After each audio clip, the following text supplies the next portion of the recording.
Aloha.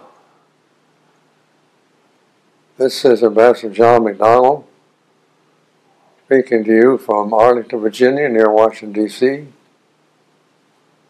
I'd like to thank the nominating committee for putting my name forward for the Distinguished Alumni Award. And I'd like to thank my grandson, Ben Wickler, a Harvard graduate who is taping this interview and has his own radio show called The Good Fight. It's a pleasure to be with you by this modern communications, but I'm sorry I couldn't be with you in person. I had a great 2.5 years at Roosevelt. I graduated in the class of 39. I was president of the senior class. I was a captain in the ROTC. I started the National Honor Society and the debating club while I was there. And then went on to become a U.S. diplomat for 40 years.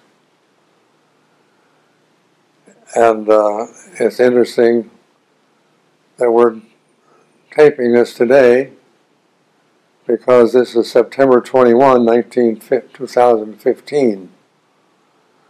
And this is the International Day of Peace, which I started at the General Assembly of the United Nations in 1981 by drafting a resolution which was adopted unanimously. And the first International Day of Peace was in 1982. Today, over 30 years later, some 800 million people in the world are celebrating the International Day of Peace, something I'm very proud to be a part of. I have 3 short stories to tell you about what happened after I graduated from Roosevelt High. I said I was a U.S. diplomat from 1959 to 1963. I was accredited to Turkey, Iran, and Pakistan, and was living in Ankara, Turkey. And when I returned from Karachi, I stopped off in Beirut, went to a small hotel where I usually went, and then came down to breakfast the next morning, and I walked into the breakfast room with maybe a dozen people in there. I heard a voice on my right say, "John McDonald." And I knew that voice immediately. Before I turned, I said, "Mrs. Froh, what are you doing here?" And we sat down and talked, and Mrs. Froh was my favorite teacher at Roosevelt. She was a history teacher, and she was a great teacher. And she retired and was now on vacation. And by chance, in 1960, we met in a little breakfast room in Beirut. Well, we invited her to come to my home in Ankara, and so she came and spent a week with us and then returned to the United States. So that was a great meeting. In 1972, years later, I was at the State Department, and I was testifying before the U.S. Senate on some issue or other. And after I finished my testimony, I went up to Senator Inouye, the distinguished senator from Hawaii, who was a war veteran and was a great senator. And I said, "Senator, I thought you'd like to know that I went to high school in Honolulu." He looked at me, he stuck his finger in my chest and said, "Which high school?" I knew exactly what he meant. In those days, there were only 3 high schools. One was a private school called Punahou. That's where President Obama went when he was young.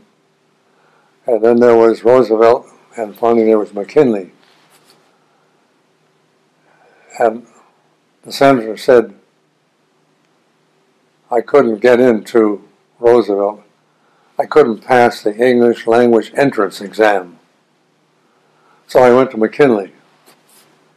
But then he added, my wife went to Roosevelt, very proudly of that accomplishment. My third little vignette took place just 2 months ago when I was in Vermont attending the wedding of my granddaughter, who was a lawyer and was working in Vermont. And after the ceremony was all over, we took a taxi to the airport about a half an hour away to return to Washington, D.C. And in the taxi, as I often do, I asked the taxi driver where he's from. And I was astonished when he said, I'm from Maui. And I said, wow, I went to Roosevelt High School in Honolulu. I know where Maui is. And I said, I know the mayor of Maui.